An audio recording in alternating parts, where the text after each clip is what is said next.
Hey friends, I am in England. I'm just packing to move from England, and I wanted to come and talk to you a bit about some developments that are going on. We've been really trying to give the county of Cochise some time to figure out some things behind the scenes and just talk with them and navigate some of the stuff that they're doing, because actually I've had people tell me that everybody in the county is terrible, and the truth is they're not. They're great people, and we want to treat them with respect and care, but they're all trying their best to look after the property in the best way they know how. And I would say that some people are misinformed and not doing things correctly. And it is our job as citizens to let people know what is in the law and how they can help. But it's also our responsibility to treat people with respect. So please do treat people with kindness as you let them know what they need to do.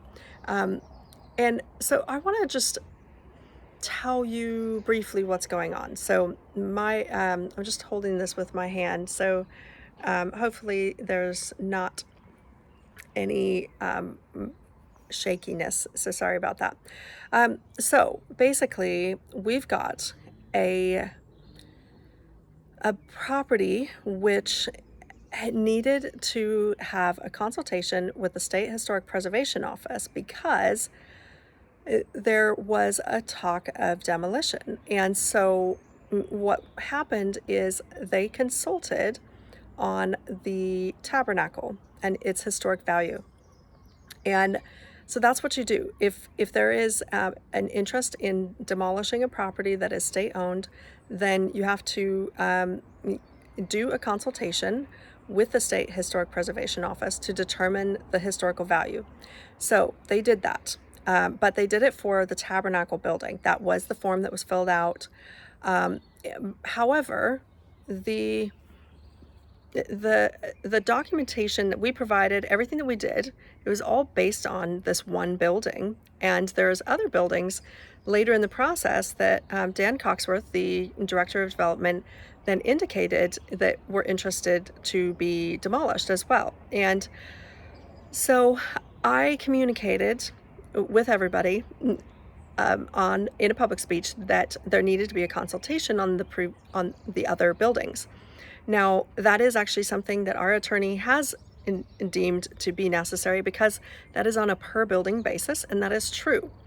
However, we've confirmed with the State Historic Preservation Office that they actually have decided that they feel that they have made that consultation declaration to stand with regards to all of the buildings. Now, this isn't technically appropriate. They should have done it on all the buildings, and there is no paper trail to say that they actually did consult on all of the rest of the buildings. So it's not technically fully appropriate what has occurred. And we could really hold our feet to the fire, frankly. However, I'm not really sure that it's a bad thing to give them grace, because we are not trying to hold up everyone in lots of paperwork and time. And the truth of the matter is that what they have said is that they believe that all of the buildings are historic, not just the tabernacle. So this is a categorical response from the officer of the State Historic Preservation Office that all of the buildings are considered to be historic, all of them in that property.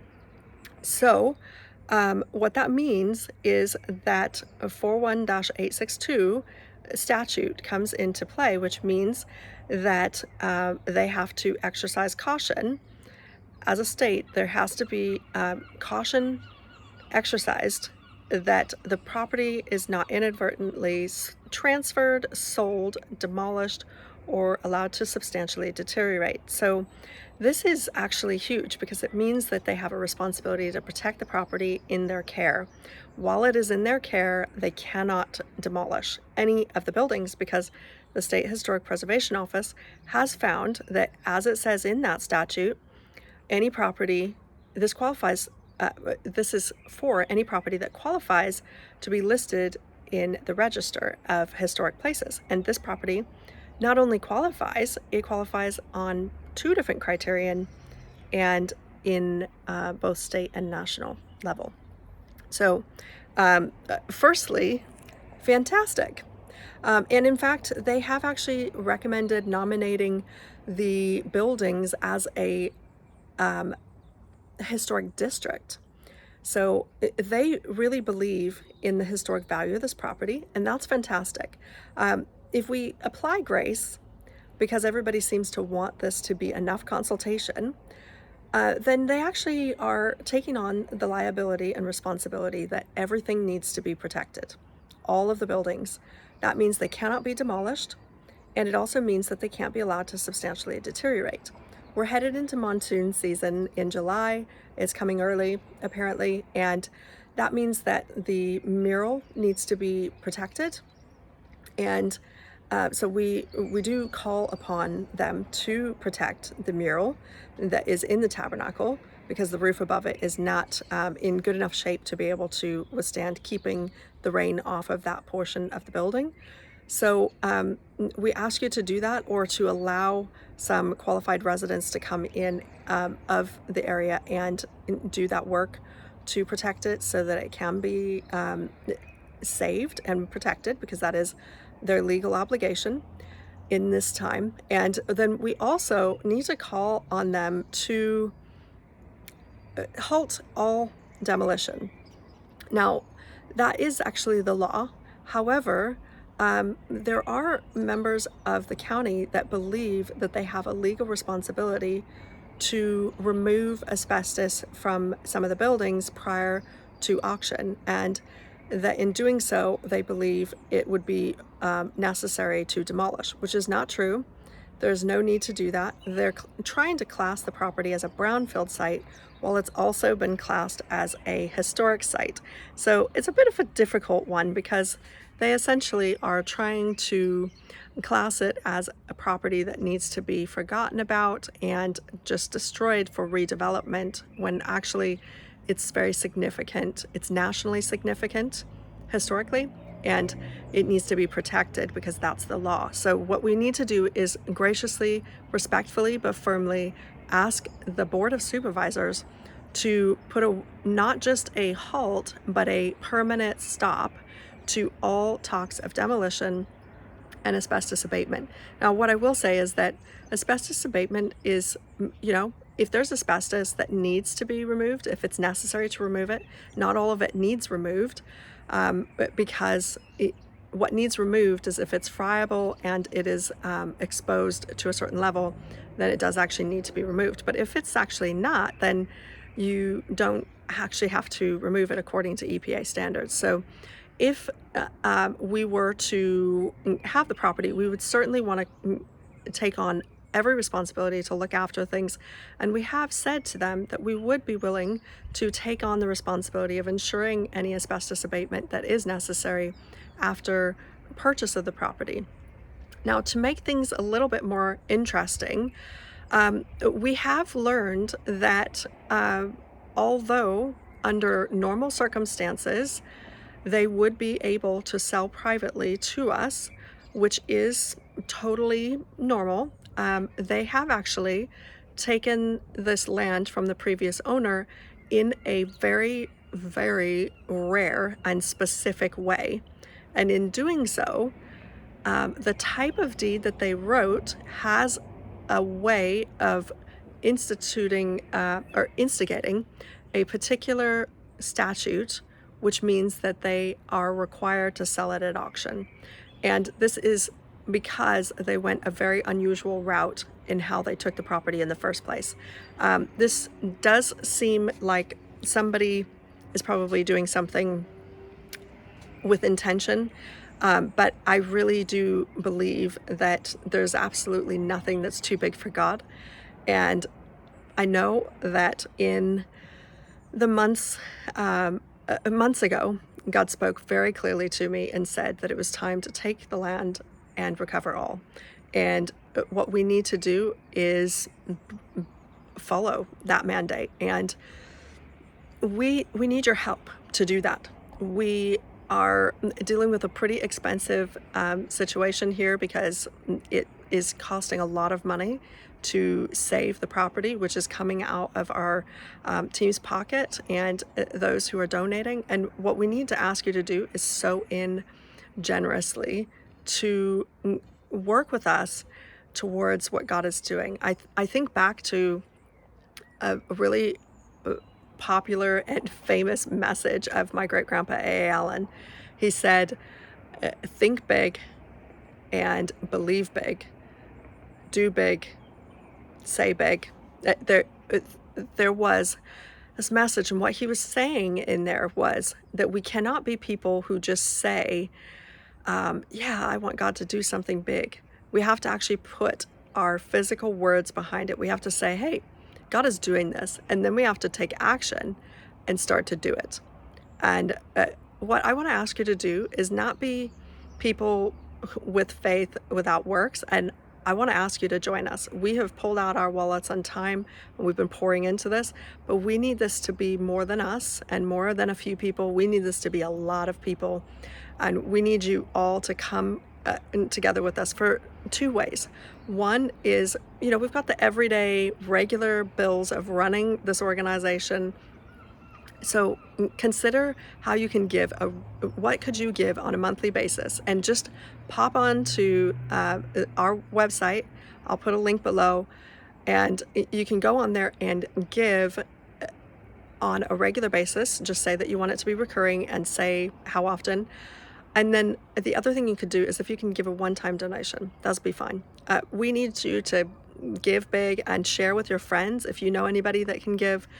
And let's sow in together into what God is doing, because He is helping this property to come back into the Allen family hands so that we can help steward it for all of us for future generations. And in that tone, one of the things that is going on that I want you to know about that's super exciting is that we're in the process of having conversations about acquiring some of the largest collections in the world of revival history, artifacts, and archives. And what we are looking to do is, yes, purchase this property, and we will create an amazing place. We're going to have to pick it up at auction, and that's okay. We are having that conversation about with the county so that the asbestos abatement is something that is picked up by not by the county. What they want is for the county to pick up the bill and do that. But we know that asbestos abatement, the rest of the asbestos abatement on the property, is likely to cost somewhere around $1 million. It's a very expensive process. Just doing the top of the inside of the dome in the tabernacle cost the county $50,000. There is no way that there is enough interest in this property for the back taxes and all of the asbestos abatement and other cleaning that they want to do on the property to be recuperated in the sale of the property. They will end up taking money from tax dollars from hardworking residents and not putting that into other parts of the county. So it is imperative that they leave the property alone. It's illegal to mess with it. Leave it alone. Don't let it substantially deteriorate by pulling so much out of the property before it's in the process of being restored so that it's exposed to the elements. Leave it where it is. Let it be. Let it rest. And let someone else pick up the bill so that that it can be a private citizen who deals with that, that it can be a private organization, and that the county can use its money elsewhere. You don't want to be recuperating funds as a county. You want to be actually making a property go into the right hands, and that you're not in arrears at the end of a transaction. So I want to call on the county to be fiscally responsible with this property and also to be historically responsible. Fiscally responsible, historically responsible. Now back to this other thing, because yes, we want to pick up this property, and yes, we're excited about it, and we are working towards that, and we need you to partner with us to make that happen. But there's another part of this that's going on, which is that we are looking to house one of the largest, if not the largest, revival history heritage centers in the world. And that is something that we are building towards as well. So it's not just a retreat center. And may I say that I would like at some point to share a story with you about why a retreat center. But what I will say is that this is something my family has done a property like this before. And it has been incredible to see the fruit of what God has done in people's lives and the incredible opportunities that have happened, that have built something into a community for a few generations. And we want to see God do that again. And it's a completely different property I'm talking about. So I'll tell you about that at some point. But what I want to say here is that we believe that God wants to have us host a really, really large revival library and museum. Can you imagine being able to go and look through and see what God has done and the resources that people have written and the books that have been written, the things that have been taught, and the TV and the books and the tracks and the all of the artifacts as well, personal effects and just so much stuff to inspire and learn from. Imagine having access to that. And let's say you're writing a dissertation and you want to just come and stay at the library. You could stay in the retreat center as well. But regardless of what's going on, this is something that is happening. And I want to ask you to think big and believe big and do big.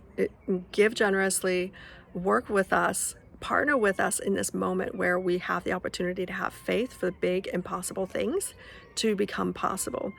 Because it's really easy when you see things happening. Later in this project, when things are being built and you're seeing those things, you won't get the same level of reward, if you will, of having faith for the impossible when we're partway through the project and we've already got the land and we're building.